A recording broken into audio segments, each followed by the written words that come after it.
ഇത്ര വേഗം ചോറായോ? എന്നിട്ട് വയ്യ. എല്ലാം കൂടെ വിട്ട് വിഴിഞ്ഞേക്കരുത്. ഉണ്ടിട്ട് കളിക്കാം.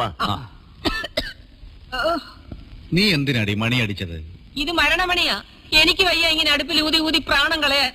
ഒരുത്തി എനിക്ക് ഇതിനകത്ത് കിട്ടണം. അതിന് കഴിയോ? നേരെ അവിടെ ഇന്നെല്ലാരും പച്ചവെള്ളം കുടിച്ച് ഓരോ ഉള്ളിയും കടിച്ചു പോയി കിടന്നു. കാലെടുക്കാൻ വയ്യാതാ ഞാൻ ഈ പുഹയത്ത് കിടന്ന് കഷ്ടപ്പെടുന്നത്. ഈ ആണുങ്ങളുടെ വേഷം കെട്ടി നിൽക്കുന്ന ഒരൊറ്റ കഴുതയ്ക്കെങ്കിലും എന്നെ ഒന്ന് സഹായിക്കാൻ തോന്നുന്നുണ്ടോ? നീ ബഹളം വെക്കണ്ട, വഴി ഉണ്ടാവും. എത്ര ആലോചന ഈ വീടിന്റെ പടി കടന്ന് വന്നതാ. ഒരുത്തിനെങ്കിലും ഒരു പെണ്ണിനെ കെട്ടിക്കൊണ്ട് വരാൻ തോന്നിയോ? ആ പറഞ്ഞ എന്നെ കൂടെ ചേർത്തല്ലേ? ഞാൻ കെട്ടില്ല. കെട്ടാൻ വെച്ച പെണ്ണ് കെട്ടിന്റെ തലേ ദിവസം വേറൊരു കോന്തന്റെ കൂടെ ഒളിച്ചോടി പോയത് പെങ്ങൾക്കറിയാലോ. അവള് പോയെങ്കിൽ പോട്ടെ, അമ്മ നീയും കെട്ടല്ലോ. എന്തിന് ഈ വയസ്സുകാരത് കണ്ണുകൂത്തി കളിക്കാനോ? നീ പോടാ. ആങ്ങളെ കല്യാണം കഴിച്ച് എനിക്ക് സഹായത്തിന് ഒരാള് വേണ്ട. പോത്തുപോലെ